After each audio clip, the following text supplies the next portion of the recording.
welcome to hour number 2, everybody. I want to say that this is the RV Show USA, hour number 2, and we are broadcasting live. One of the great things about doing a live radio show, well, it's live. One of the bad things about doing a live radio show, well, it is live, and sometimes things don't go just as planned. Now, at the top of the hour, I failed to mention that we do have a winner that is going to win our Countdown to Christmas prize for this week, and that winner is, hang on, it's Kelly Wynn. Kelly, I'm not sure if you're watching our Facebook Live right now. I know that you are a regular listener and viewer, so Kelly, if you're listening, congratulations. We're going to get you some camp casual gear. I think it is like a salad bowl serving set, with the camping, RVing theme. Very, very cool. If you'd like an opportunity to be one of our winners in our Countdown to Christmas giveaway, all you have to do is subscribe to our newsletter at thervshowusa.com, and you can click on the subscribe button over there on the right-hand side, and that'll get you in. We don't sell your information to anybody. What's going on, Goose? What's going on? So Goose is trying to get a hold of our guest. I promise you're going to want to listen to these people. The good news is we have Stephanie and Jeremy for the entire hour, so don't go anywhere. I think somebody wrote down a phone number, kind of transposed some numbers. Anyway, our guests this hour are from New Jersey, and they are part-time RVers with a full-time love and passion for RVing, and I think that we have finally made the connection. How are we doing, Goose? Are we good? Are we good? Awesome. All right, guys, are y'all there? We're here. Awesome. Well, thank you so much. I said the best thing about live radio is it's live. The worst thing is that it's live. So it took us a little bit to get a hold of you, but welcome to the show, Stephanie and Jeremy. Oh, that's okay. We were rooting for you. We were watching live, and we saw the problem. We were like, we're here, call us. It was very dramatic. We couldn't hear you. Couldn't hear you yell. So, Stephanie, I know that we met briefly there at the RVIA show, and I went to your website, poked around, I listened to some of y'all's podcasts. They are terrific. They really are. Tell everybody y'all's story. Oh, thank you so much, Alan. That's really sweet. And I did have such a lovely time talking with you down at the RVIA show. So we are Stephanie and Jeremy Puglisi, and we are the founders and the co-hosts at the RVFTA Podcast Network. Jeremy, you want to tell everybody a little bit what that's about? Yeah, so we have 3 different podcasts, and Stephanie and I are the co-hosts of 2 of those podcasts. So one is called Campground of the Week, and we review different campgrounds all around the country in all 50 states every single week. And we have lots of correspondents from around the country that come on to places that we can't get to. And then our oldest podcast is called RV Family Travel Atlas, which is sort of a good old-fashioned variety show, somewhat like yours, I suppose, but all digital, all online, all in the iTunes store. And then Stephanie produces the Girl Camper podcast as well, which is hosted by Janine Pettit. So we have a whole world of content that we put out every single week. And those 3 podcasts have been downloaded 1.5 million times. So people listen, apparently. Unbelievable. How did you guys get interested in RVing, Stephanie? Well, exactly like a lot of people do. So I think that that's one of the reasons why we do what we do, is our journey is so typical. Neither of us grew up camping or RVing. And, there's tons of new people coming into the market these days. And we were just like everybody else. We had our oldest kids are twins. So we had our twin boys 8 years ago. And we were just really looking to switch things up. We had always loved road trips, and we used to travel a lot before the boys. And it wasn't like camping or RV travel. It was, we drive across country. We go to events. We love to road trip. Mm-hmm. Long and short trips or across the pond. When the twin boys were born, we started to feel very much stuck in the house, very claustrophobic. We wanted to get out of the house and have some fun with them. We did a hotel weekend at one of these hotel combo water parks, mm-hmm. and it was fairly miserable. We didn't really have fun. The kids did not sleep well. When we did get them to sleep, we had this realization that we were stuck in the hotel room. At 8 o'clock at night. At 8 o'clock at night. We couldn't do anything. We set up a mini bar in the bathroom, and we watched the DVD on Stephanie's old laptop. It was sad. And it was very sad. And we then, felt sad. and then soon after, we saw a Go RVing commercial on television, probably during the baseball playoffs or something. And we both kind of looked at each other like, that looks really, really fun. That looks like something we could do. And at the time, we didn't quite realize how perfect it is for young parents. Because when you're at a campground and you put the kids to sleep, you step outside of the RV and you're in a beautiful location, looking at the ocean, looking at mountains. Stephanie's having a glass of wine. It's like we reclaimed ourselves again once we started RVing in the pop-up camper. And as Stephanie mentioned, we had no idea what we were doing. I mean, we showed up at the first campground and the battery cover had blown off of the pop-up camper, and it took me about an hour to set the thing up. Oh, and there were no hookups, but we had no idea what hookups were. So we expected, like, refrigerator to work in the pop-up all weekend, even though we just had the battery. Like, we woke up in the morning and we were like, none of the lights are turning on. Why not? Like, we really had no idea what we were doing. And I think but we were, like, bitten by the RV bug anyway. That sense of adventure really took a kind of hold of us to some degree. And even though so many things went wrong that weekend, we totally fell in love with this lifestyle, and we dove in. And I used to joke around that we were the idiots, and 7 years later, we wrote The Idiot's Guide to RV Vacations, which is true, and we did write that book. But Good math. we're both teachers, so we both come from an education background. So when we get into something, we really get into it, and we research it, and we learn it. And we learn it very quickly, and we adapt it very quickly. So basically, we fell in love with it very quickly. So your boys enjoy RV and camping, getting out?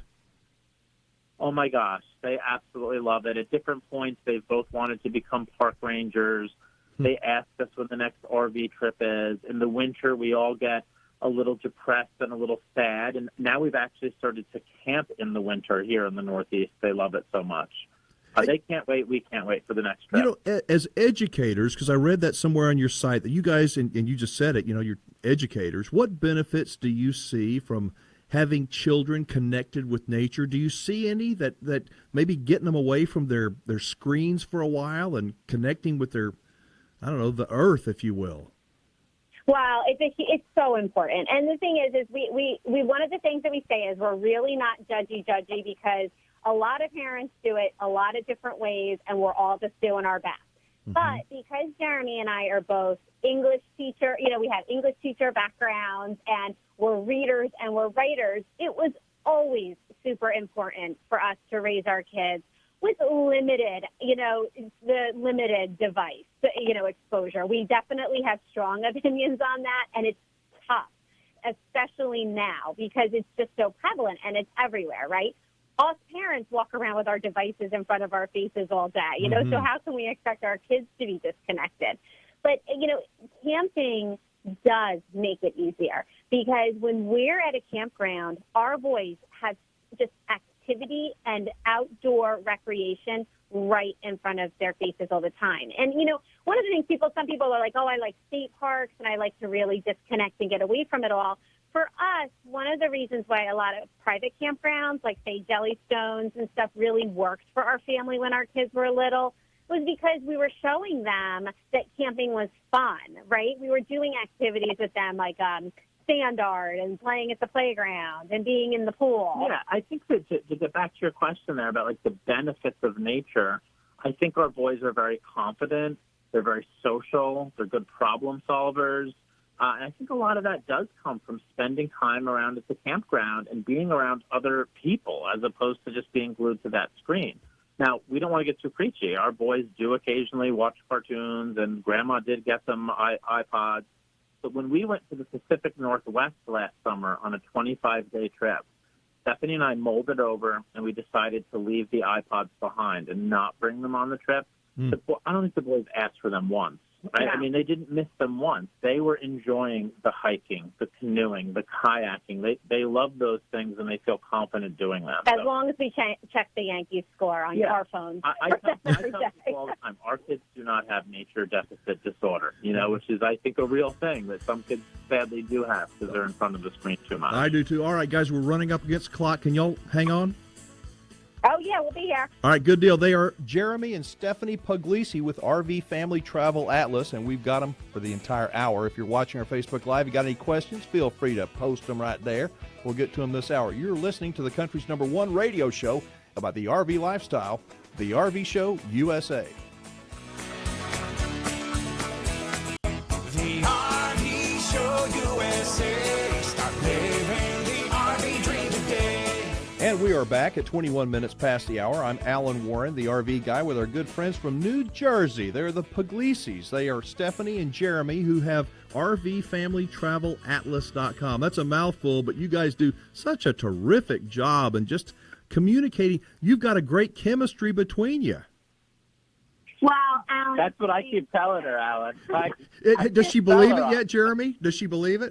No, after 17 years, no. But maybe now that you've said it on air, she will. Well, I have to say we made it a little less of a mouthful. We're now at RVSPA.com. I noticed that. Well, you know, all kidding aside, you know, when we went to break, we were talking about your boys. You got twin boys that are 8 years old, but you also have a little one. Tell us about him. Yeah, so Wes has grown up doing what we do and going to the campground probably like 70 to 80 nights out of the year. So he's 4.5 years old. He's in preschool. He's going to go into kindergarten next year. And he went camping for the first time when he was 6 weeks old. Wow. We took him. He slept in a little co-sleeper next to our bed in our travel trailer bunkhouse. And he slept through the night. I think it was for the first time. The first night we took him out in the RV, he slept through the night, and ever since then, this kid is fully committed to the RV lifestyle, perhaps more than we are. I mean, he's really bought in on this. And another quick funny story about Wes. When he got a little bit older, we gave him the master bedroom in our travel trailer. I actually would lift up the bed. You know, so many of them have storage underneath. Uh-huh. I would set up his crib in the bed, and we gave him the whole master. And Stephanie and I went back and we slept in the bunkhouse with the boys because it just worked out better to get him to sleep at night. So we called him the king of the RV that year, and not much has changed since then. How cool. So I was going to ask you, how do the boys behave when they know they're getting ready to go on a camping trip? They're getting ready to go RVing. Have you ever had to threaten them, okay, boys, if you don't behave, you're not going to go? I mean, tell me about that. I'm going to tell you the truth here. They behave better at the campground than they do at home. And I'm not saying they're bad at home, but they are better at the campground. They're better at doing setup and breakdown and camp chores at the campground than they are at home. So at home, it's a little bit more of a struggle getting them to do the dishes or help me take the garbage out. But when we're on a camping trip, I really feel like they've learned, like they have to pitch in.